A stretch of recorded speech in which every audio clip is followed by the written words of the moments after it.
গত 5 আগস্ট পরবর্তী সময়ে এই ঢাকা বিশ্ববিদ্যালয়ে যে ধরনের রাজনৈতিক সংস্কার এবং যে ধরনের একাডেমিক সংস্কারের মধ্যে দিয়ে যাওয়ার কথা, সেই সংস্কারের কথাই আমরা আমাদের প্যানেলের মধ্য দিয়ে তুলে আনব। এবং আমরা বিশ্বাস রাখি আমাদের যে চাওয়া, আমাদের যে কথা, সেটা এই আমাদের সাধারণ শিক্ষার্থীদেরও চাওয়া, এবং তাদের ভয়েস হয়ে ওঠার জন্য আমরা এতটা সাহস করে আমাদের এই পূর্ণাঙ্গ প্যানেল আজকে আত্মপ্রকাশ করেছি। এবং আমরা অত্যন্ত আশাবাদী যে আমাদের শিক্ষার্থীরা আগে যেহেতু 2019 সালের নির্বাচনে তাদের হয়তো ওই সুযোগটা ছিল না, এবার কিন্তু ওই সুযোগটা আছে। ক্যাম্পাসের গতিমুখ কোন দিকে যাবে সেটা শিক্ষার্থীরা নির্ধারণ করবে, কোন ছাত্র রাজনৈতিক সংগঠন নির্ধারণ করবে না, কোন সাদা দল নির্ধারণ করবে না। আমি উমামা ফাতেমা গত 5 আগস্ট পরবর্তী সময়ে আমি একটা ছাত্র সংগঠনের সাথে যুক্ত ছিলাম। আমি ছাত্র ফেডারেশন নামে একটি সংগঠনের সাথে যুক্ত ছিলাম এবং দীর্ঘদিন ক্যাম্পাসে ছাত্রলীগের নির্যাতন, নিপীড়ন, ন্যাশনাল লেভেলের হাসিনার যে একটা স্বৈরাচারী ব্যবস্থা, প্রত্যেকটার বিরুদ্ধে কিন্তু আমরা 6 বছর ধরে ফাইট করে যাই। কিন্তু 5 আগস্ট পরবর্তী সময়ে আমি কিছু প্রশ্নে দ্বিমত পোষণ করে আমি আমার ছাত্র সংগঠন থেকে অব্যাহতি নিই এবং তৎকালীন সময়ে বৈষম্যবিরোধী ছাত্র আন্দোলন যে অভ্যুত্থানের প্ল্যাটফর্ম, সেই অভ্যুত্থানের প্ল্যাটফর্মের সাথে আমি নিজেকে যুক্ত করি।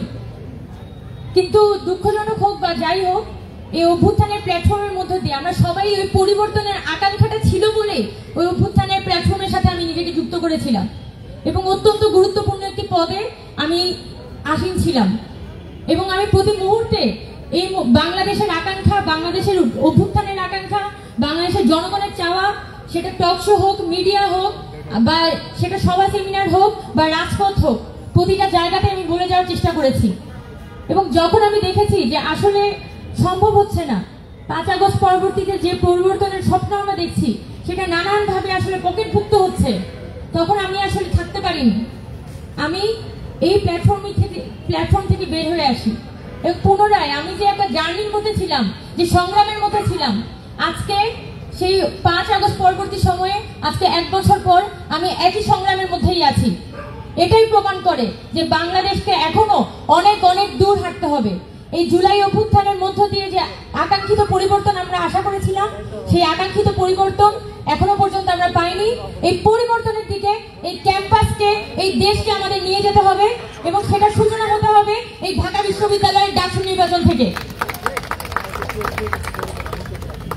আমি যেহেতু আমাদের ঢাকা বিশ্ববিদ্যালয়ের ক্যান্ডিডেটসের কথা ভাবছিলাম অনেকদিন ধরেই, বেশ 2 মাস ধরে আমরা চেষ্টা করে যাচ্ছিলাম যে এখানে একটি স্বতন্ত্র প্যানেল দাঁড় হইতে, এবং আমরা এই স্বতন্ত্র প্যানেল দাঁড় করানোর জন্য সবসময় চেষ্টা করেছি ক্যাম্পাসের সাধারণ স্টুডেন্টদের মধ্যে থাকে, যারা পড়াশোনার সাথে যুক্ত, যারা ক্যাম্পাসের পেরিফেরিগুলোর সাথে যুক্ত, শুধুমাত্র রাজনৈতিক না বরং সামাজিক পরিসরগুলোর সাথে যারা যুক্ত, সেই শিক্ষার্থীদেরকে যাতে আমরা বাছাই করে নিয়ে আসতে পারি।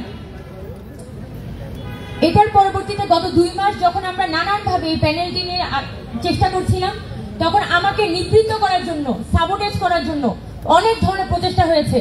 কিন্তু আলহামদুলিল্লাহ আজকে আমি দাঁড়িয়ে আছি একটা পূর্ণাঙ্গ প্যানেল নিয়ে এবং সকল সাবোটেজ, সকল ধরনের বিরোধিতার মোকাবেলা করে আমি আজকে এই প্যানেল নিয়ে এখানে দাঁড়িয়ে আছি। এবং আমি বলতে চাই যে অনেকে আমাকে বলেছে যে মেয়ে মানুষকে ঢাকা বিশ্ববিদ্যালয়ের ছেলে মেয়েরা ভোট দিবে না, তো আমি যাতে ভিপি ছাড়া অন্য কোনো পোস্ট কনসিডার করি। এবং নানানভাবে সেটা আমি নাম বলতে চাই না, নানান ধরনের মানুষকে দিয়ে, ফোন দিয়ে আমাকে নিবৃত্ত করার চেষ্টা করা হয়। আমি বলতে চাই যে 5 আগস্টের আগে যে জুলাই অভ্যুত্থান হয়েছে, সেই জুলাই অভ্যুত্থান কাদেরকে দেখে হয়েছে?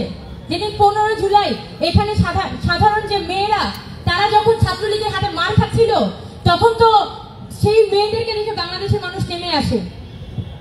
যখন আমি দেখেছি, যখন জুলাই মাসে ইন্টারনেট শাটডাউনের পরে অনেক সাধারণ মানুষ তারা নামার সাহস করছিল না, শিক্ষার্থীরা নামার সাহস করছিল না, তখন এই মেয়েরা, তখন কিন্তু তাদের অনেক ভিডিও, অনেক ফুটেজ, তাদের অনেক সাহসের যে ছবি, সেই ছবিগুলাই কিন্তু একটা প্রতীক হয়ে দাঁড়ায়। তো সেই মেয়েরাই তো আজকে পরিবর্তনটা এনেছে। তাহলে 5 আগস্টের পরে যখনই নারীদেরকে নেতৃত্ব হওয়ার কথা বলা হয়, ততবারই বলা হয় যে না, নারীরা যোগ্য না। কথাটা ভুল। নারীরা অবশ্যই যোগ্য, কিন্তু এই নারীরা যাতে সামনে আসতে না পারে তার জন্য প্রতি পদে পদে নানা ধরনের বাধা তৈরি করে রাখা হয়। আমি আজকে এটা বলতে চাই যে এই ঢাকা বিশ্ববিদ্যালয়ের শিক্ষার্থীরা সিদ্ধান্ত নিবে যে আগামী দিনে তাদের নারীদেরকে তারা আসলে কোথায় দেখতে চায়। তাদের কি তারা এই আন্দোলনে শুধুমাত্র সামনের সারির কিছু অস্ত্র হিসেবে দেখতে চায়, নাকি পলিসি মেকিং থেকে শুরু করে প্রতিটি পরিসরে এই নারীদের অংশগ্রহণ থাকবে, এভাবে তারা নারীদেরকে এক্সপ্রেস করে দিতে চায়। এটা এই ঢাকা বিশ্ববিদ্যালয়ের শিক্ষার্থীদের সিদ্ধান্ত।